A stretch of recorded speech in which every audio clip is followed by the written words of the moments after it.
નમસ્કાર વિદ્યાર્થી મિત્રો, હું Sheetal Bhatti noble school group અને વાસુદેવ સ્કૂલ ગ્રુપની યુટ્યુબ ચેનલમાં આપ સૌનું હાર્દિક સ્વાગત કરું છું.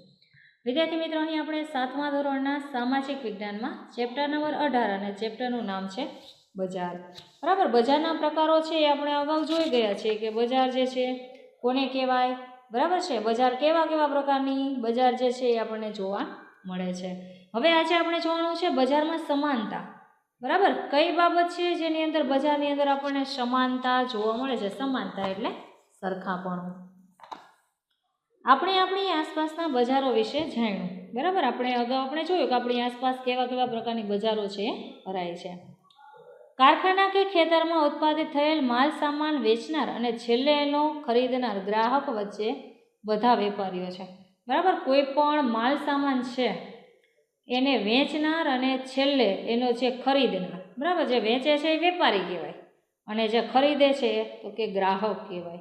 એટલે વેચનાર અને ખરીદનાર એટલે કે વેપારી અને ગ્રાહક, બરાબર છે, બંને વચ્ચે તો કે આપણે એના વચ્ચેના જે કંઈ પણ સંબંધો જે છે એ આપણે જોયા. એટલે સૌથી પહેલાં તો કે ઉત્પાદિત થયેલો જે કોઈ પણ માલ સામાન વેચનાર છે એ, અને સૌથી છેલ્લે કોણ આવશે તો કે ખરીદી કરનાર જે ગ્રાહક છે.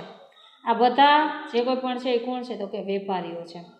આપણે ગુજરી બજારથી મોલ સુધીની દુકાનો અને દુકાનદારોની માહિતી મેળવી. બરાબર, આપણે ગુજરી બજારથી લઈ ને જે શોપિંગ મોલ છે ત્યાં સુધીના જે કોઈ પણ દુકાનો અને દુકાનદારો છે એમની માહિતી મેળવી છે. આ બંને દુકાનદારો વચ્ચે એક મોટો ફરક છે. એક થોડા પૈસાથી છૂટક વેપાર કરનાર નાનો દુકાનદાર છે અને બીજો તેના મોલ કે કોમ્પ્લેક્સમાં વધુ નાણાં રોકનાર એક મોટો દુકાનદાર છે. બરાબર છે, એક કેવો છે જે ગુજરી બજારમાં છે એ તો કે જે છૂટક ધંધો કરે છે, થોડા પૈસાથી છૂટક વેપાર કરે અને પોતાની આવક મેળવે છે, એને કહેવાય નાનો દુકાનદાર. અને બીજો વ્યક્તિ કેવો છે કે જે આખો કોમ્પ્લેક્સની અંદર અથવા તો કોઈ મોલની અંદર વધુ પડતા નાણાં પૈસાનું રોકાણ કરે છે, એ મોટો દુકાનદાર છે. નાનો દુકાનદાર ખૂબ જ ઓછું વળતર મેળવી શકે છે, જ્યારે મોટો દુકાનદાર વધુ નફો મેળવે છે. બરાબર, નાનો દુકાનદાર છે એ શું કરે છે કે ઓછામાં ઓછું વળતર છે એ મેળવે છે, જ્યારે મોટો દુકાનદાર છે એ તો કે વધુમાં વધુ નફો મેળવે છે. તેવી જ રીતે ખરીદનાર વર્ગમાં પણ વિવિધતા હોય છે. બરાબર, આ રીતે જે કોઈ પણ ખરીદી કરવા આવે છે એ લોકોની અંદર પણ વિવિધતા જોવા મળે છે. એવા ઘણા લોકો છે કે જેઓ સસ્તા ભાવમાં મળતો માલ સામાન પણ ખરીદી શકતા નથી. આપણે સમાજમાં એવા લોકો પણ ઘણા જોઈએ છીએ કે જે સસ્તા ભાવની જે ચીજ વસ્તુઓ છે, સસ્તા ભાવે ચીજ વસ્તુઓ પણ ખરીદી કરી શકતા નથી. અને જ્યારે ઘણા એવા લોકો પણ છે જે મોલમાં મળતી મોંઘી ચીજ વસ્તુઓની ખરીદી કરવા માટે જાય છે. એટલે એક સાવ એવો નબળો વર્ગ છે, તળિયાનો વર્ગ કહેવાય અથવા તો જે ગરીબ વર્ગ કહેવાય, અને બીજો જે છે જે પૈસાદાર કે ધનિક વર્ગ છે જે મોલ કે કોમ્પ્લેક્સમાંથી જે કોઈ પણ ખરીદી છે એ કરે છે. આમ આપણી આર્થિક સ્થિતિના આધારે આપણે કયા બજારમાં ખરીદનાર કે વેચનાર બનીશું તો નક્કી થતું હોય છે. બરાબર, એટલે આપણી આર્થિક સ્થિતિ જે છે, આપણી જે સ્થિતિ છે એના આધારે આપણે નક્કી કરીએ છીએ કે આપણે મોલની અંદર ખરીદી કરવા જવું કે ક્યાંય ગુજરી બજારની અંદર ખરીદી કરવા માટે જવું. એટલે જે કોઈ પણ વ્યક્તિ છે એની આર્થિક પરિસ્થિતિને ધ્યાનમાં રાખી અને પોતે નક્કી કરે છે કે પોતે ખરીદી કરવા માટે ક્યાં જશે. બરાબર છે, કોઈ નાના એવા માર્કેટમાં જશે કે કોઈ મોટા શોપિંગ મોલ કે એની અંદર પોતે વેચાણ કરશે. એટલે ખરીદી કરનાર એટલે કે ખરીદનાર કે વેચનાર બનીશું તે નક્કી થતું હોય છે. ગ્રાહક તરીકે આપણે આપણી આસપાસ ક્યારેક મોટી ઉંમરની વ્યક્તિઓને નાની મોટી ચીજ વસ્તુનું વેચતા જોઈએ છે. બરાબર, ગ્રાહક તરીકે આપણે શું જોઈએ છીએ તો કે આપણી આસપાસ ક્યારેક મોટી ઉંમરની વ્યક્તિઓ છે એ નાની મોટી ચીજ વસ્તુઓ વેચવા માટે જતા હોય છે, એટલે આપણે પણ એને નાની મોટી ચીજ વસ્તુઓ વેચતા જોઈએ છીએ. આવા વૃદ્ધ પુરુષ કે મહિલાની ઉંમર આરામ કરવાની હોવા છતાં તેઓ ગરીબી કે મજબૂરીને કારણે રસ્તાની આજુબાજુ વસ્તુઓનું વેચાણ કરતા જોવા મળે છે. બરાબર છે, વૃદ્ધ પુરુષ કે મહિલાઓ છે એનો આરામ કરવાની ઉંમર છે, એવા સમયની અંદર પોતે ગરીબી અને એમની જે મજબૂરી છે એના કારણે તો કે રસ્તાની આજુબાજુમાં જે કોઈ પણ ચીજ વસ્તુઓ છે એનું વેચાણ કરતા આપણને જોવા મળે છે. આવા સમયે આપણે દુકાન કે મોલમાંથી વસ્તુ ખરીદવાને બદલે આવી જરૂરિયાતવાળી વ્યક્તિ પાસેથી વસ્તુ ખરીદીને તેને મદદરૂપ બનવાની જરૂર છે. બરાબર, આવા સમયે આપણે શું કરવું જોઈએ તો કે કોઈ પણ દુકાન કે મોલમાંથી ચીજ વસ્તુઓ છે ખરીદી કરવાને બદલે જે જરૂરિયાતવાળી જે વ્યક્તિઓ છે એમની પાસેથી વસ્તુની ખરીદી કરી અને તેમને મદદરૂપ બનવું જોઈએ. ત્યાંથી આગળ આપણે વાત કરીએ બજારમાં ગ્રાહક. બરાબર છે. જો બજારની અંદર ગ્રાહક ન હોય તો બજારનું કોઈ પણ અસ્તિત્વ હોય નહીં. એટલે ગ્રાહક વગરની બજાર ક્યારેય સંભવી શકે નહીં. ગ્રાહક એટલે જ પોતાના ઉપયોગ માટે ચીજવસ્તુ ખરીદે અથવા તો સેવા મેળવે તે વ્યક્તિ. નીચે લીટી કરજો. ગ્રાહક કોને કહેવાય? તો કે ગ્રાહક એટલે પોતાના ઉપયોગ માટે જે ચીજવસ્તુઓની ખરીદી કરે અથવા તો સેવા મેળવે એ વ્યક્તિને ગ્રાહક કહેવાય. આ છે દરેક વ્યક્તિ કોઈને કોઈ રીતે ગ્રાહક છે. બરાબર, દરેક વ્યક્તિ કોઈને કોઈ રીતે ગ્રાહક છે. કેમ કે આખા દિવસ દરમિયાન એ કોઈ પણ ચીજવસ્તુ છે એ ખરીદી કરવા જાય છે. પૈસા આપીને વસ્તુ કે સેવા ખરીદનાર ગ્રાહક કહેવાય. નીચે લીટી કરજો. પૈસા આપી અને જે કોઈ પણ ચીજ વસ્તુની આપણે ખરીદી કરે છે તો એ વ્યક્તિને શું કહેવાશે? ગ્રાહક. ઉદાહરણ તરીકે તમે સાબુ, તેલ, બિસ્કિટ, અનાજ કે અન્ય વસ્તુ ખરીદી અથવા તો મોબાઈલ ફોન રિચાર્જ, વીમો, ટ્રેન ટિકિટ વગેરે સેવાઓ મેળવે છે તે તમામ ગ્રાહકની વ્યાખ્યામાં આવે છે. બરાબર, ગ્રાહક કોને કહેવાય? તો કે જે પૈસા આપીને સેવા ખરીદે એને ગ્રાહક કહેવાય. ઉદાહરણ તરીકે આપણે કોઈ પણ સાબુ લેવા જઈએ છીએ, પૈસા આપીએ છીએ, સામે આપણને શું મળે છે? સાબુ મળે. તેલ, તો કે પૈસા આપો, સામું તમને તેલ મળે. આ રીતે કોઈ પણ ચીજ વસ્તુઓ છે તમે ખરીદી કરો છો તો સામું તમને શું મળે છે? વસ્તુ મળે છે. બરાબર છે. એટલે આ બધું જે કોઈ પણ ઉદાહરણ આપેલા છે એ શેના છે? તો કે ગ્રાહકના. બરાબર છે, કે ગ્રાહક કોને કહેવાય. ત્યાંથી આગળ વાત કરીએ. વિશ્વમાં સૌથી વધુ ગ્રાહકો ભારતમાં છે. બરાબર, આખા વિશ્વમાં સૌથી વધારે ગ્રાહકો કયા દેશમાં છે? ભારતમાં. નીચે લીટી કરજો. ભારત દુનિયાનું સૌથી મોટું બજાર ગણાય છે. બરાબર, આખા વિશ્વનું સૌથી મોટું બજાર ક્યાં છે? તો કે ભારતમાં. ગ્રાહક પોતાની જીવન જરૂરિયાતો અને મોજશોખની વસ્તુઓ બજારમાંથી ખરીદે છે. બરાબર, ગ્રાહક છે એ પોતાની જીવન જરૂરિયાતની ચીજ વસ્તુઓ અને મોજશોખની જે વસ્તુઓ છે ક્યાંથી મેળવે છે? તો કે બજારમાંથી.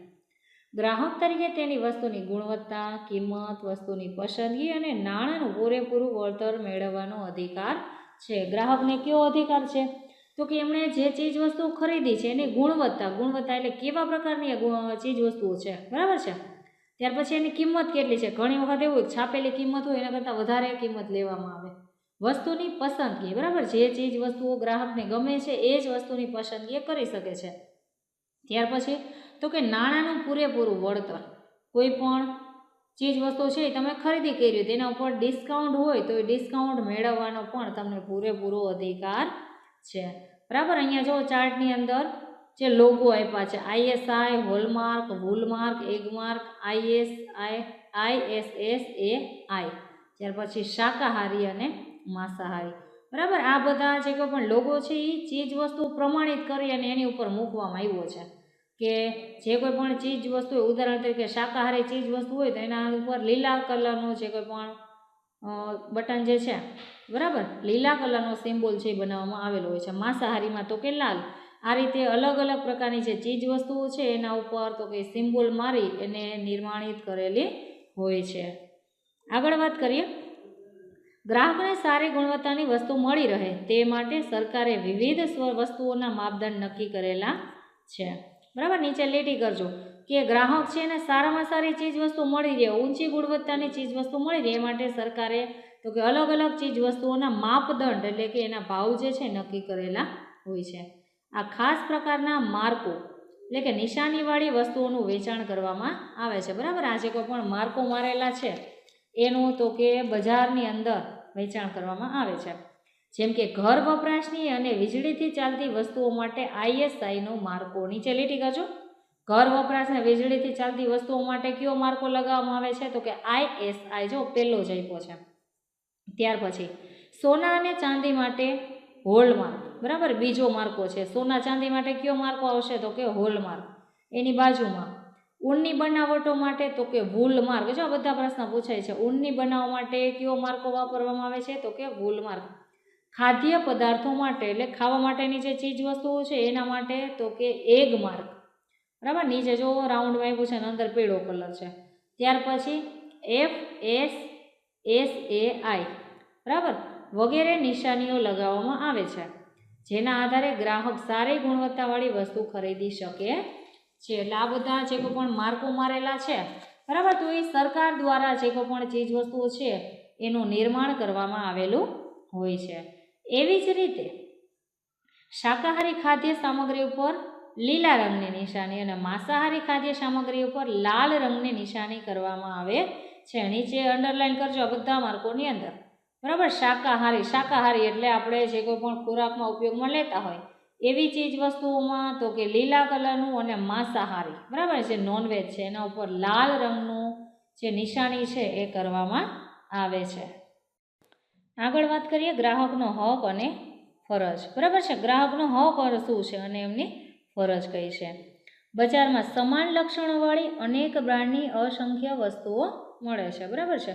માર્કેટની અંદર આપણે જઈએ તો સમાન એટલે કે સરખા લક્ષણોવાળી, તો કે અનેક કંપનીની જે અસંખ્ય બ્રાન્ડ એટલે કંપની, તો અનેક કંપનીની અસંખ્ય એટલે કે ઘણી બધી ચીજ વસ્તુઓ મળે છે. ગ્રાહકને તેનું સંપૂર્ણ જ્ઞાન કે માહિતી હોતી નથી. બરાબર. ગ્રાહક છે એને એની પૂરેપૂરી માહિતી કે જ્ઞાન હોતું નથી. ઉત્પાદક અને ગ્રાહક વચ્ચે અનેક વચેટિયાઓ હોવાથી ગ્રાહકનું શોષણ થાય છે. બરાબર છે. ઉત્પાદક છે એટલે કે જે ઉદાહરણ તરીકે કોઈ પણ ખેડૂત છે ખેતરમાં જે કાચો માલ એને તૈયાર કર્યો છે તો ત્યાંથી લઈ અને જે વેચાણ થાય છે જે ગ્રાહક છે એમની વચ્ચે આપણે વચેટિયા એટલે આપણે જે કહીએ છીએ દલાલ આપણી ભાષામાં, એટલે ઉત્પાદક અને ગ્રાહક એમની વચ્ચે વચેટિયા હોવાથી એટલે કે દલાલ હોવાથી ગ્રાહકનું શોષણ થાય છે. ગ્રાહકોને છેતરપિંડીથી બચવા માટે ગ્રાહક સુરક્ષાનો કાયદો અમલમાં છે. નીચે લીટી કરશું. ગ્રાહક છે એ છેતરપિંડીથી બચે એ માટે થઈ સરકાર દ્વારા ગ્રાહક સુરક્ષાનો કાયદો છે એ બનાવવામાં આવેલો છે. ગ્રાહક વર્તમાન બજારો વ્યવસ્થાને લીધે વસ્તુની ગુણવત્તા, જથ્થો, કિંમત અને સેવા એમ દરેક બાબતે છેતરામણીનો ભોગ બનતો હોય છે. બરાબર. ગ્રાહક છે એ વર્તમાન સમયમાં તો કે બજાર વ્યવસ્થાને લીધે તો કે વસ્તુની ગુણવત્તા, કેવા પ્રકારની વસ્તુ છે, જથ્થો કેટલા પ્રમાણમાં છે, કિંમત એનો ભાવ શું છે અને સેવા એમ દરેક બાબતે તો કે છેતરામણીનો ભોગ બનતો જાય છે. ગ્રાહકો ચીજ કે સેવા અંગેના પોતાના અધિકાર મેળવી શકે એવા ઉદ્દેશ સાથે ભારત સરકાર દ્વારા સંસદમાં કાયદો પસાર કરીને ગ્રાહક સુરક્ષા અધિનિયમ 1986 બનાવવામાં આવેલો છે. બરાબર છે. ગ્રાહક છે એ ચીજ વસ્તુ જે છે પોતાના અધિકાર મુજબ મેળવી શકે એવા ઉદ્દેશ સાથે ભારત સરકાર દ્વારા આપણું જે સંસદ છે એની અંદર એક કાયદો પસાર કરવામાં આવ્યો. કાયદાનું નામ શું છે તો કે ગ્રાહક સુરક્ષા અધિનિયમ 1986. આ કાયદા મુજબ ગ્રાહકોને નીચે મુજબના 6 અધિકારો મળે છે. બરાબર. ગ્રાહક સુરક્ષા અધિનિયમ 1986 મુજબ સરકાર દ્વારા જે ગ્રાહકો છે એને 6 પ્રકારના હક એટલે કે અધિકારો આપવામાં આવેલા છે. બરાબર છે. તો આજે આપણે અહીંયા સુધી રાખવાનું છે. બરાબર. એમના જે 6 હક અને અધિકાર છે આવતા ઓડિયોની અંદર જોવાનું છે. પણ આજે તમને જે કરાવેલું છે એની અંદરથી તમને જે પ્રશ્ન પૂછો બરાબર જે લખાવું છું એ તમારે લખવાના છે કે ગુજરી બજારમાં વેપારીને સામાન્ય રીતે કેવા પ્રકારનો ખર્ચ થતો નથી. નિયંત્રિત બજારની વ્યવસ્થા શા માટે કરવામાં આવેલી હોય છે. બરાબર છે. ત્યાર પછી ગ્રાહક કોને કહેવાય ને ગ્રાહકના અધિકાર જણાવો. બરાબર. ગ્રાહક કોને કહેવાય ને ગ્રાહકના અધિકાર જણાવો. ત્યાર પછી તો કે શાકાહારી ચીજ વસ્તુઓ પર કેવા પ્રકારનો માર્કો મારવામાં આવે છે. માંસાહારી ચીજ વસ્તુઓ પર કેવા રંગનો માર્કો મારવામાં આવે છે.